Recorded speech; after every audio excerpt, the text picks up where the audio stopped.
Many industries are dominated by a small number of firms.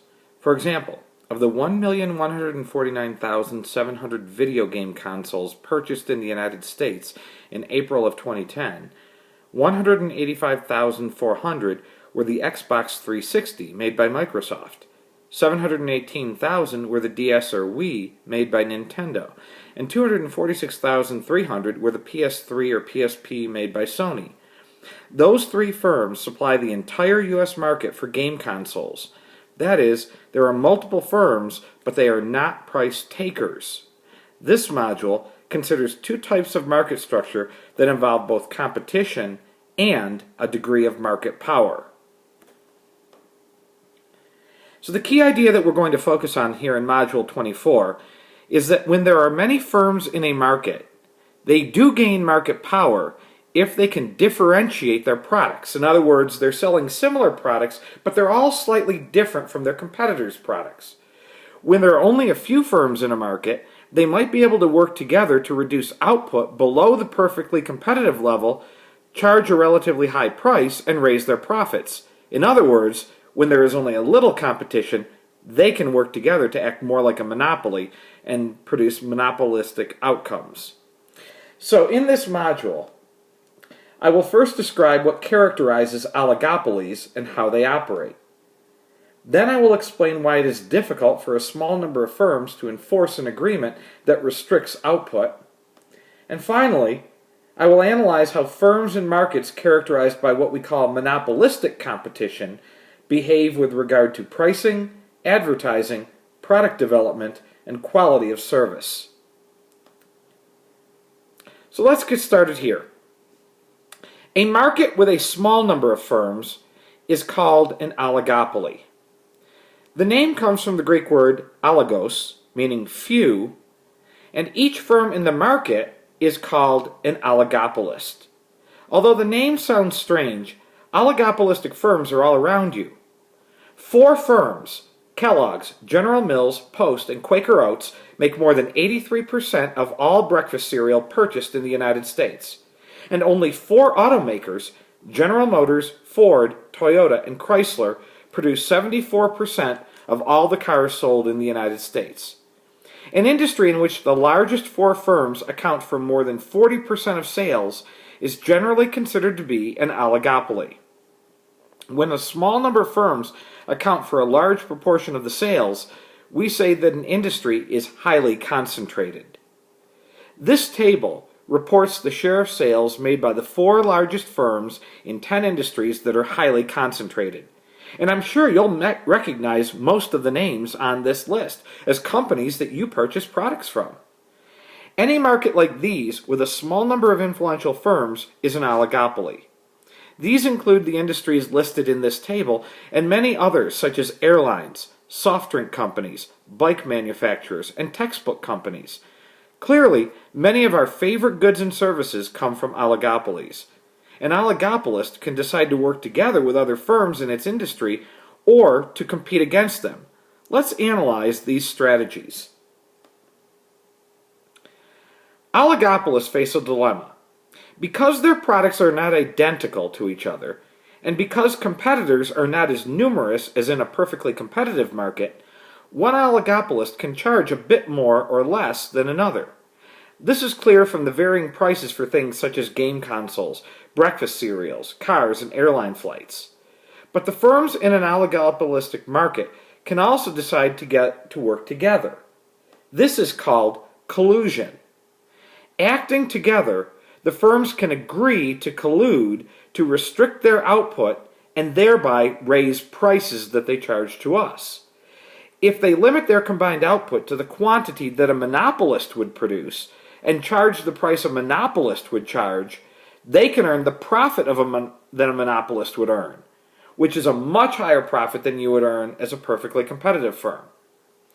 A group of firms that collude to monopolize a market is called a cartel. Now, the most famous cartel in the world is called the Organization of Petroleum Exporting Countries, or OPEC for short.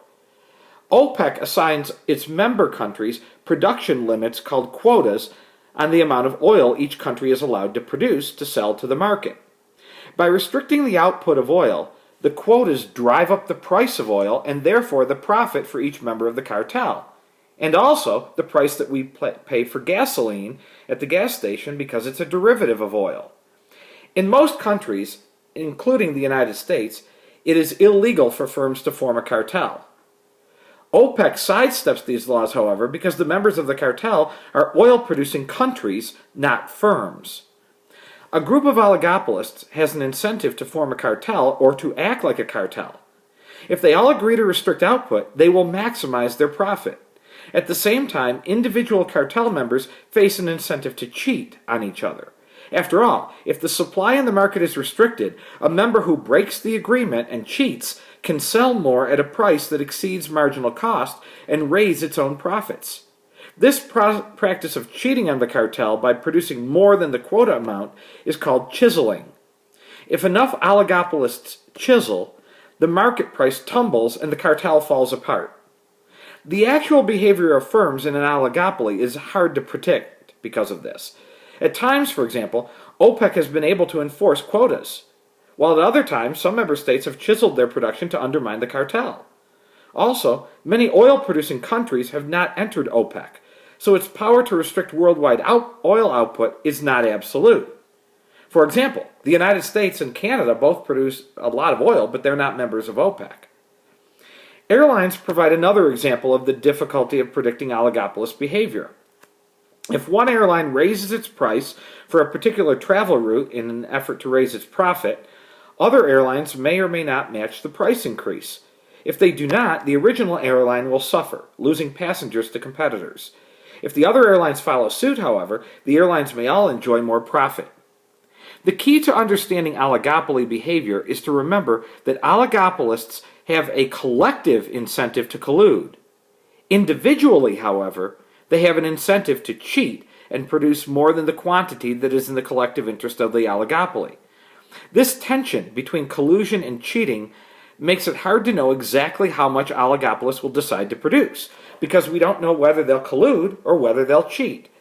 Although the oligopolists may not enforce a perfect cartel and act as if they were one big monopoly, they are likely to supply the market with a lower quantity and use their market power to charge a higher price than would be the case under perfect competition.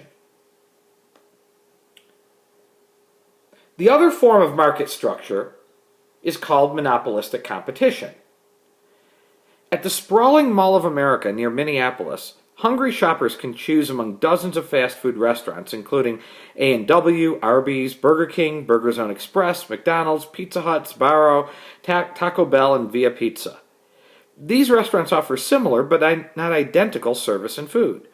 Although there are many restaurants, they are not price takers as under perfect competition because each restaurant enjoys some degree of customer loyalty for its slightly different brand of food. A brand is a type of product offered by a particular firm under a particular name. For example, Yum Brands is a corporation that offers fast food under the brand names of A&W, Kentucky Fried Chicken, Long John Silver's, Taco Bell, and Pizza Hut. Although Pizza Hut is one of 3 pizza brands sold in the Mall of America, the pizza prices differ across these brands because customers do not see the products as identical. In the fast food market, there is what we call monopolistic competition. Because it has a lot of characteristics of perfect competition, but because everyone's product is slightly different from someone else's, they have a little bit of a monopoly on their own individual product. So they combine the features of both. Under monopolistic competition, many firms sell similar but not identical products. These differentiated products are goods and services with distinguishing characteristics that set them apart. There are several reasons why products are differentiated. These include different types of quality, as in Swiss watches, different types of design, as in Abercrombie clothing, different types of availability, as in 7-Eleven stores, and different types of promotion, as in advertisements that use lizards and ducks to sell insurance, like Geico. When a firm offers a differentiated product, it can act in some ways like a small monopolist. The firm faces a downward sloping demand curve like a monopolist, and the absence of a perfect substitute gives it some ability to be a price maker rather than a price taker. For example, Levi's will not lose all its customers if it raises the price of jeans by a small amount, because some customers prefer Levi's to other brands of jeans, even at a slightly higher price. Customer loyalty also gives firms some market power, which enables them to increase their profits. Not surprisingly, firms invest a great deal of money in product differentiation and the development of brand loyalty through advertising, which gives customers reasons to buy their product instead of similar products offered by competitors. Monopolistic competitors prefer to compete with claims of better products rather than lower prices, because price-based competition cuts directly into profits. Advertising is key when it comes to cultivating brand loyalty. TV commercials plant slogans in our heads, making it hard to shake the notion that Avis tries harder, Coke is the real thing, KFC is finger-licking good, and Gillette is the best a man can get. Notice that these commercials do not advertise products like rental cars or chicken in general, but a particular brand of the product. Another strategy is to compete over the quality of service offered. Firms including Macy's and Southwest Airlines seek to differentiate their products and develop brand loyalty through superior customer service. McDonald's keeps careful track of how long customers have to wait in line before their order is taken, because customers who have to wait for a long time are less likely to come back. Yet another way to develop brand loyalty is to issue loyalty cards that provide discounts to regular customers. Loyalty card promotions are common at bookstores, coffee shops like Starbucks, and grocery stores like King Soopers or Safeway. Similarly, airlines promote brand loyalty with frequent flyer programs, and hotel chains cultivate a loyal customer base with frequent stay programs. Unlike a pure monopoly, a monopolistically competitive industry has free entry. No substantial barrier prevents another firm from entering the market and selling a similar good.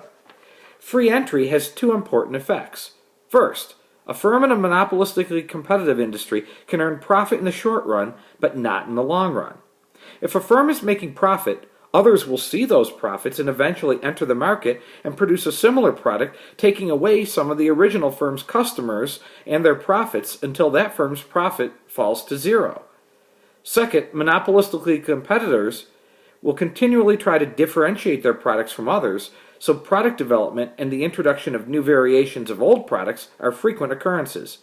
If you haven't been to McDonald's lately, they probably have something on the menu that wasn't there the last time you visited.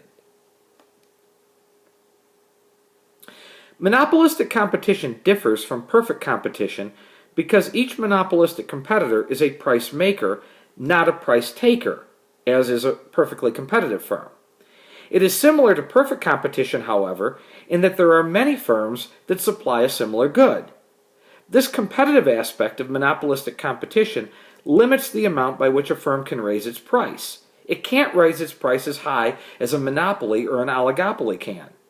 If Levi's raises its price too much above that of other jeans makers, because other jeans are similar, some customers will just switch over to jeans made by the Gap, Wrangler, Old Navy, and Lucky brand. With perfect competition, if Levi's were to raise its price by even a small amount above the competition, it would lose all its competitors. This table summarizes the differences between perfect competition, monopolistic competition, and monopoly. You may wish to copy this chart down into your notes, and pause the video to do so. Monopolistic competition and perfect competition involve competition with other firms for customers that is absent in the case of a monopoly. And unlike monopolists and perfectly competitive firms, monopolistically competitive firms invest resources to build brand loyalty. In markets with monopolistic competition and perfect competition, there is free entry into the markets, whereas barriers to entry are the source of sustained monopoly power and of the monopolist's ability to earn profit in the long run, for both a monopoly and to a certain extent for an oligopoly.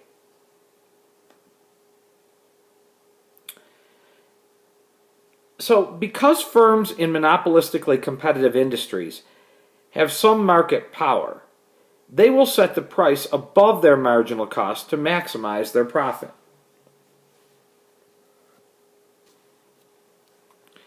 This practice leads to inefficiency, as we saw in the case of monopoly, because some units that provide benefits in excess of their marginal cost will nonetheless not be offered for sale. The profit earned by monopolistically competitive firms is reduced, however, by the need to spend money on advertising, product development, and other means of creating brand loyalty. And in the long run, free entry invites competition that eliminates profits in both monopolistically competitive and perfectly competitive firms.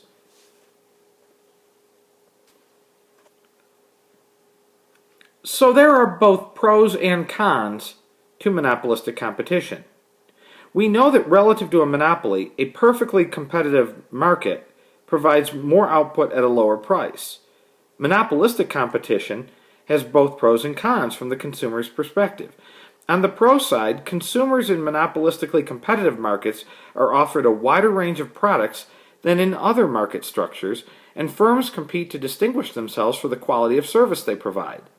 As for cons, consumers pay a higher price for products sold under monopolistic competition than they would for an undifferentiated good under perfect competition.